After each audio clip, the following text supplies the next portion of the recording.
Coffee தெரியாமா? Coffee குடிச்சா கருப்பாயிடுவாங்கம்மா, என்னம்மா? அப்ப பின்னால குடிச்சா வெள்ளையாடுவாங்களா?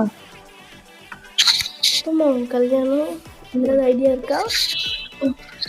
என் கல்யாணத்துக்கு நீங்க செலவு பண்ண போறீங்களா? ஏன் கேக்குறீங்க என்கிட்ட கல்யாணத்தை பத்தி? ஏம்மா ஒரு கால் பண்ணி கூட பேச மாட்டியா? உங்க பொண்ணு எங்க அம்மா கிட்ட டெய்லியும் பேசிட்டு இருக்காங்களா? நான் பேசணும்னு சொல்றீங்க. அம்மா நான் கிளம்புவேன். ஏம்மா போற? இன்டர்வியூ போறேன். இன்டர்வியூக்கு கருப்பு ட்ரெஸ் போடுவாங்க, எப்படிம்மா விளங்கும்? அப்ப மஞ்சள் போட்டு போவா? சிஇஓ பொசிஷனுக்கு வேலை கொடுத்துருவாங்க எனக்கு. ஷார்ட்ஸ் பார்த்துருப்பீங்க, பிடிச்சிருந்தா லைக் பண்ணுங்க, சப்ஸ்கிரைப் பண்ணிடுங்க கைஸ். கொஞ்சம் சப்போர்ட் பண்ணுங்க எனக்கு. சப்ஸ்கிரைப் பண்ணிடுங்க, பெல் ஐக்கனை ப்ரெஸ் பண்ணிடுங்க. நெக்ஸ்ட் வீடியோ பார்க்கலாம் கைஸ். பாய்.